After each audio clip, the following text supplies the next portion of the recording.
हिमाचल पर। वैशाली जी, बेशक 4 दिन का सत्र था, लेकिन आरोप प्रत्यारोप भी यहाँ पर देखने को मिले हैं। हालांकि जाते जाते मुख्यमंत्री ने यह ऐलान जरूर किया है कि पीएम आवास योजना के तहत जो 100 गज के प्लॉट आ रहे हैं, उनकी स्टैंप ड्यूटी आज से जीरो हो जाएगी। तो किस तरीके से, सबसे पहले यही जानना चाहूंगी, इस सत्र को आप देखती हैं, क्योंकि बहुत छोटा सत्र था, मुद्दे और भी थे और चर्चाएं और भी हो सकती थी। 4 दिन के इस सत्र को आप किस तरीके से बताएंगे?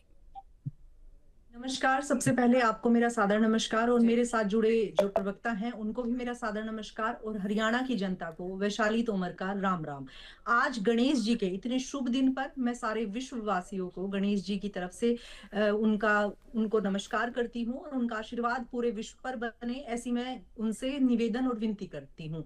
जिस तरह से कहते हैं कि सिद्धि विनायक का नाम लेने मात्र से सारे संकट और सारे विघ्न दूर हो जाते हैं और उन्हें प्रथम पते भी कहा गया है, तो उसी तरह से गजानन, विनायक, लंबोदर, एकदंत, वक्रतुंड, जिनकी शक्तियां बुद्धि, ज्ञान और विवेक, सिद्धि, सफलता और पूर्णता है, उन गणेश भगवान जी से मैं अपने विपक्ष के लिए कि उनको भी सद्बुद्धि मिले, ये निवेदन और विनती करना चाहूंगी कि नमो भ्रातपत्रे, नमो गणपते, नमो प्रथम पते, नमो स्तुते, लंबोदराय, कदंतराय, विघ्न विनाशने, शिव सुताय नमो नमः।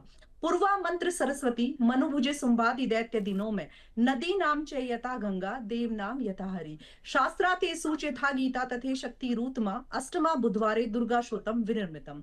जिस तरह से गणेश जी के बड़े कान इस चीज को दर्शाते हैं कि हमें सबकी बातों को बहुत ध्यान से सुनना चाहिए, और विपक्ष कभी भी नहीं सुनता। प्रश्न तो पूछ लेता है, लेकिन उनका जब जवाब देने की बारी आती है तो उनको ध्यान पूर्वक सुनना, धैर्य पूर्वक सुनना शायद ही उनके स्वभाव में नहीं है।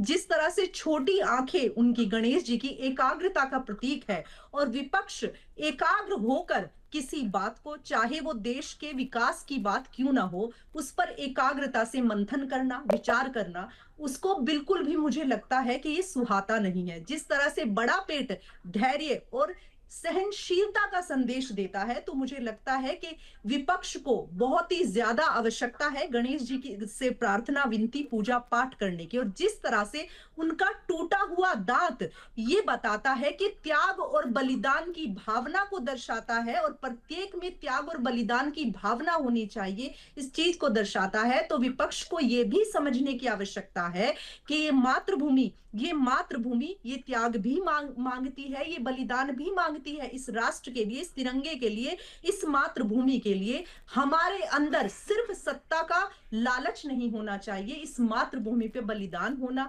इस मातृभूमि पर त्याग करना, ये भी हमें अपने व्यवहार में, अपने आचरण में, अपने विचारों में, अपनी नीति में, अपने विवेक में हमें सीखने की आवश्यकता है। तो मैं गणेश जी से विनती करती हूँ कि सर्वप्रथम मुझे और उसके साथ साथ सारे विश्व में, और साथ ही साथ विपक्ष को इस तरह से बुद्धि और विवेक जरूर दे। आपने देखा कि कितना महत्वपूर्ण ये सत्र होता है, जिसमें हम जनता के जो मुद्दे हैं उनको उठा सकते हैं, उनसे बात कर सकते हैं। जब ये जानता है विपक्ष कि एक एक चीज रिकॉर्डेड है और सब सुन रहे हैं, पूरे देश की निगाहें उन पर है, पूरा देश उनको देख रहा है, हरियाणा की जनता उनकी ओर देख रही है, जिस जनता ने उनको वोट दी है, एक एक चीज रिकॉर्डेड है, तो हंगामा करने से आखिरकार होगा क्या? क्या हंगामा किसी भी चीज का हल हो सकता है?